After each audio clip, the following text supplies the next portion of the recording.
Oi, Mendes, boa noite. Agora a gente vai para a nossa última aula de Política na Modernidade, a nossa aula 3. A gente vai falar sobre os contratualistas. A gente já viu os utopistas, muito na figura do Thomas More. A gente já viu Maquiavel, a nossa grande estrela da política na modernidade.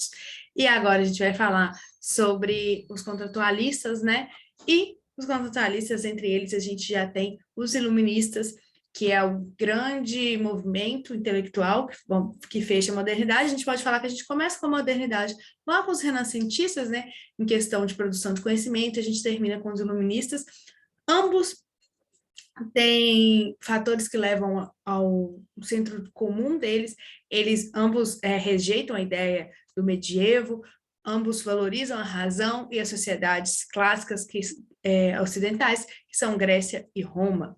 Mas eles têm particularidades também, eles começam lá no iluminismo, eles pensam em todos os campos, não só dos campos das artes, mas em todos os campos, e já os iluministas já viram a revolução, ou alguns, né, outros vão ser contemporâneos à Revolução Industrial.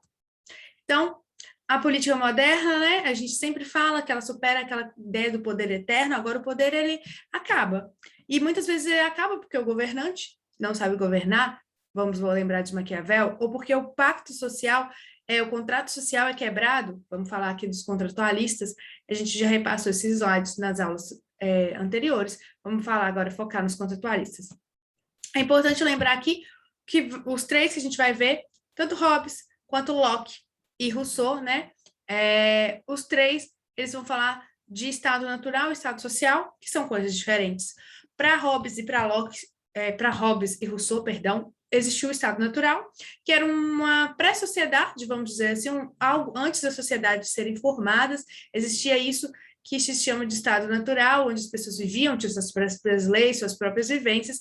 Para Locke, essa realidade nunca existiu, é só um lugar teórico onde ele vai extrair ideias, tá? E aí, quando se supera o estado natural, a gente passa, então, para o estado social, que é onde tem governo, onde se formata a sociedade, tá? O Hobbes vai falar que esse culto à liberdade, né? Esse culto ao homem ser livre é algo ruim, porque na liberdade o homem é mau, né? O homem é o lobo do homem, ele vive em caos, ele vive em guerra, ele vive em destruição. As pessoas começam a brigar entre si, precisa de uma força maior, uma monarquia, tá? E então a monarquia é um mal necessário, um Estado forte é um mal necessário para a coesão social. Para a gente sair desse estado natural, que é um caos, para a gente conseguir viver em sociedade, é preciso um homem mais forte que todos, um sistema mais forte que todos, na figura do rei. Então, é um mal necessário. Você vai abrir um pouco da sua liberdade para você ter todos os seus outros direitos. Vida, propriedade, comida, a ideia de que ninguém vai te matar quando sai na rua, que ninguém vai pegar a sua família, porque ele vai falar, pensa numa cadeia alimentar.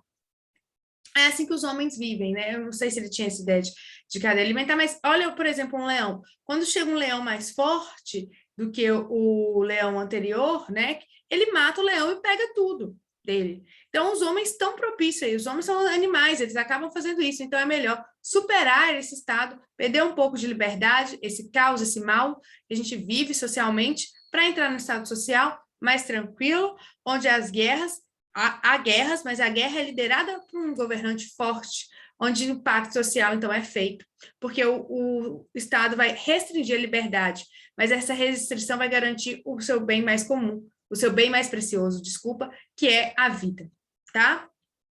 E aí, para isso, ele vai escrever o livro O Leviatã, onde o Leviatã é um monstro, né? Um monstro dos mares, mas ele está aqui representando a monarquia e o rei, com dois cetros, né, que vai garantir ordem e a guerra necessária para levar o Estado, e agora sim o Estado, na concepção de Estado moderno, que a gente já viu nas aulas de história, para frente, né, e garantindo que o caos não se instale na sociedade, que esse homem que é mau por natureza, nesse estado de natureza, esse homem é mau, devora uns aos outros, agora com menos liberdade, com mais restrições, ele consegue viver em sociedade, a sociedade avança. Mas tem um cara, um iluminista, aliás, o iluminista mais peculiar de todos, Hobbes não é iluminista, tá? Mas Rousseau é, E ele vai falar, o estado de natureza existiu, mas essas pré-sociedades, o que acontecia não é isso que o Hobbes está falando. O que acontecia era bondade. O homem é bom por natureza. Mas isso não quer dizer que o homem seja perfeito. O homem errou.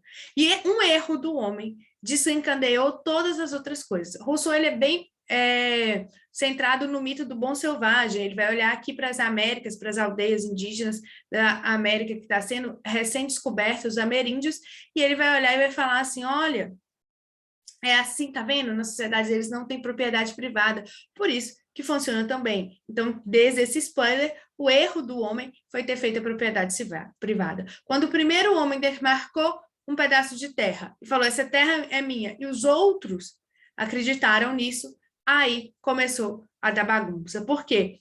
A propriedade privada separou os homens em ricos e pobres. E esses ricos e pobres ficam brigando. Os ricos para se manterem ricos, os pobres para terem o que comer. Ou seja, quando começou a propriedade privada, começou a sociedade corrompe os homens.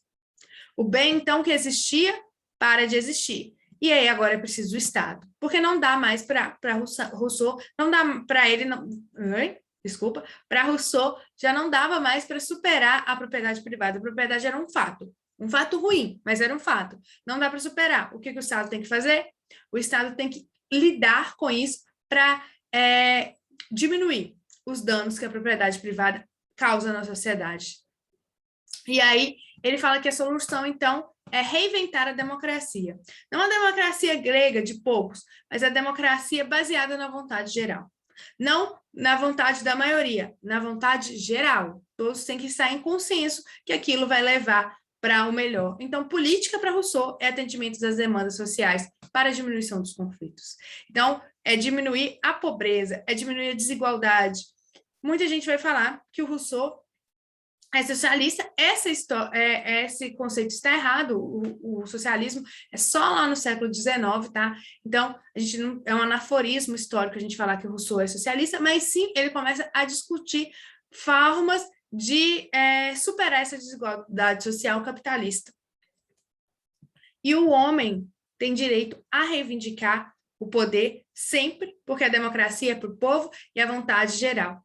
Nesse ponto, Locke vai concordar com Rousseau. Eles vão discordar em tudo, mas eles vão em quase tudo, né? Mas eles vão concordar que o homem, né, que assina esse contrato social com o governo, ele sempre pode revoltar-se é um direito quando esse contrato não é cumprido. Para Locke, quando a vida tem muita desigualdade social, não tem escola, não tem educação, não tem nenhum direito, o homem se revolta. Para Locke, quando um dos 3 direitos naturais não estão sendo garantidos. O que é isso? Vida, liberdade e propriedade privada. Se propriedade privada para Rousseau é um mal, para o Locke é uma bênção.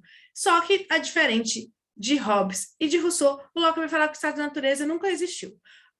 É um lugar teórico, onde você imagina, assim como os utopistas fizeram aquelas sociedades lá que seriam perfeitas e extraíram delas coisas que elas queriam trazer para as sociedades reais. Então, o estado de natureza é um lugar teórico onde a gente tira os 3 direitos naturais: vida, liberdade, propriedade privada.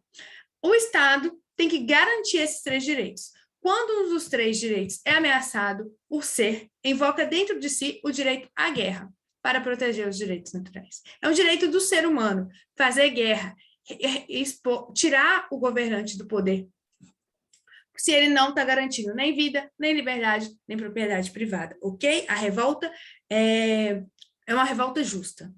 As manifestações contra o governo são justas, na visão de Locke, quando ele não garante nada disso. E o que é o Estado social para Locke? É um Estado justo, justiça aqui não social, justiça legal, né? Justiça jurídica, igualdade jurídica, mínimo. Lembrar que ele é liberalista econômico, liberalista político, ele é um liberal, no maior sentido da palavra, Locke é um liberal, com um Estado mínimo, cuidando das coisas que cabe ao Estado como política, é um Estado que respeita a liberdade do ser humano, de ser quem ele é, de falar o que ele quer, e é um Estado onde o poder é tripartido, com o Executivo, Legislativo e Ministério das Relações Exteriores. Não é Judiciário, mas sim Ministério das Relações Exteriores, que vai cuidar também do Judiciário, mas também cuida do direito a fazer guerra, a declarar guerra a outras nações, quando a sua nação se sente...